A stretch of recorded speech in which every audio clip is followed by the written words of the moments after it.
Hello, welcome to the channel. In this video, I'm going to review the new Eldari Vampire Hunter and Raider for Aeronautica Imperialis.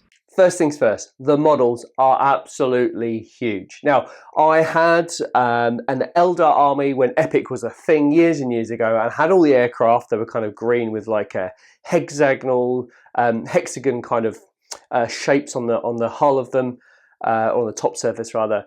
And they were amazing, and they were quite small, fair enough, that's just the scale at the time. Fast forward now to this version of Aeronautica Imperialis, and we're used to a Thunderhawk because Thunderhawks have been around a lot longer, and they've perhaps been in our public eye a little bit more. You know, you always see them on the websites, and not so much of the Eldar or Eldari or Asyurani aircraft. So when I got these in the post, I was so surprised. But the first thing is, they come in a little box, standard kind of Forge World fare. They come in this little box in a bag, in a clear bag with some Forge World stuff on, which we're all used to, which is great. And I wasn't expecting that. I was expecting the little blister packs that they came in. However, not complaining. Amazing, amazing, amazing. So the planes turned up, took them out of their packaging, and they are absolutely incredible. They are humongous. But the size still bothered me a little bit. Not in a bad way, just in a good way. So the reason why I was so surprised they were so big is because the original aircraft, well, not the original, the first set that have been released are so small by comparison. So I'll do a very quick comparison for the top-down camera for you. So you can see that they are just humongous. And I was expecting them to be big, or bigger, but not as big as that. So so that was the first thing that struck me about this set. It is humongous, but very, very cool. Now, as per the Aeronautica reviews that I've been doing, they come with this really lovely little booklet inside. There we go. So that's the Vampire Hunter. Lovely picture on the front, really well painted. I love the color scheme and the kind of classic kind of painting style of this miniature. Inside, you get a bit of an assembly. It tells you what to put in, all that sort of jazz, and then on the back you get some rules, which is really cool, especially as there are no cards for these, which is a real shame. It would have been nice to have these in card. I'm hoping, fingers crossed, that they bring out, eventually, once they've finished the range of models, that they'll bring out like a separate card pack that will cover all the previous models that don't have cards. Now, you might think it's a real trivial thing, but it is nice turning up to a game and having all your cards laid out with the weapon cards and the pilots and the equipment and everything else on these kind of thick cards rather than this real flimsy paper. However, thank you very much for putting the rules in there. Love it. It's awesome. Okay, and then we'll just quickly look at the Vampire Raider one there. Get it in shot. Again, lovely picture on the front, very well painted. Assembly instructions. You get a choice of either a shuriken cannon or the pulse lasers. I've gone with the pulse lasers. And there again, you get the rules. So really interesting as well. So when the plastic kits came out, it was really weird that the the Asyurani didn't have a transport. So now they do. So they can take part in all of the missions available. So that was really good. So, you know, I was at the time, I was like, well, that's a bit weird. They can't take part in all the missions. So they obviously had to have something coming out in the future, which is great. And they have done. They've released it and it's awesome.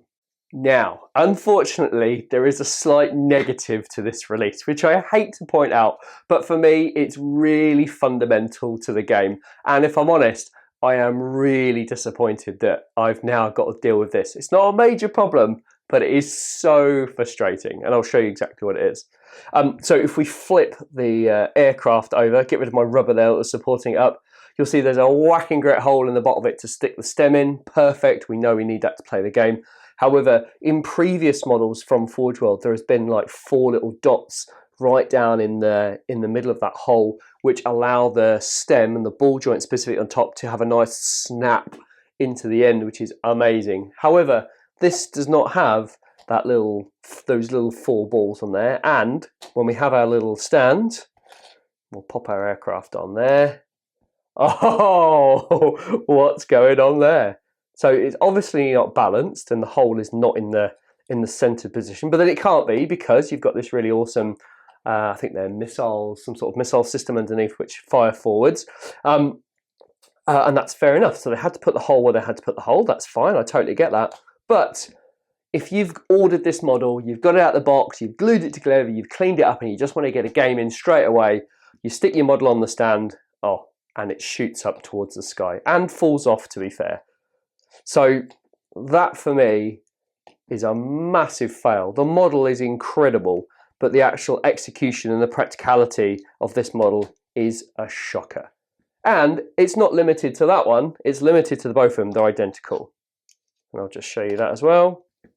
Oh, that one's slightly better, but that's just pathetic. And we all know when we're playing Aeronautica Imperialis that the hexes are quite tight, fair enough, and we always end up with situations like this where the planes are kind of interacting and you need to tilt your plane up or down or backwards or forwards or whatever to try and get it in, particularly when the two planes are occupying hexes that are all in hexes next to each other. So that is a major issue. Now you might say to me, well, it's not that major, just stick some blue tack down it and away you go. Yep, sure, you're right. But I don't think you should have to put blue tack in a model which cost me in New Zealand 90 New Zealand dollars for one model.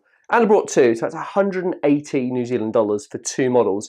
And now I've got to stick blue tack in the bottom. That is not cool. So the other option, of course, is you could super glue your stand into the bottom, maybe put it at a jaunty angle, but now you can't then, as I said earlier, you can't then angle your craft in game, which is crucial because there are only 3 types of stem. One comes on the Thunderhawk, and then the other 2 come in the kit as a shorter and a lower, but they still won't get round this issue. So we either need a pack of different stems to come out, or we just need some little, I'm going to call them grommets, little grommets in there like they've done on the previous model. Specifically, I've got one here, the Necron Bomber, which you can't really see on camera, but I'll try and get a photo. But, oh, did you hear that? That is a beautiful snap. And then that now makes that aircraft posable. Posable? I don't know. Make it look like it's flying around the board, which is pretty cool. So, for me, that has really taken the shine off the thing, unfortunately. It's such a shame because it is a fantastic model. It's not going to put me off Aeronautica Imperialis, of course not, but it just means that little extra step. And if you're new to the game and maybe new to Forge World and you really like the Asyurani, and why wouldn't you, because they are a phenomenal force, I love them, then it's just an extra step you've got to go through, and I don't think you should have to do that for $90. As before, I will of course get some overlays of all the aircraft in the range so you can see a size comparison, but I've got some of the bigger planes in the range here with me, and I'll just do a very quick one and then I'll do the overlay at the end of the video. So we'll start off with the biggest so far, which is the Mega Grot Bomber, which is an incredible model, and there it is on top, but I'll place it on like that so you can see that it's a pretty reasonable size.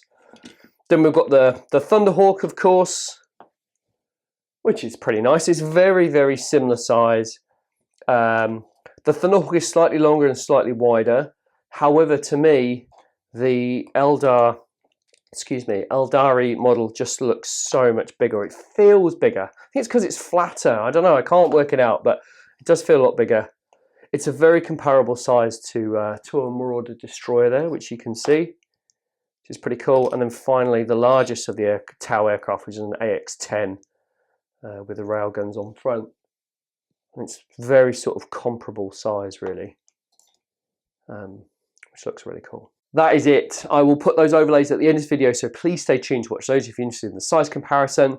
I really hope you've enjoyed this video. If you do, please let me know, and hopefully I'll see you again in another review.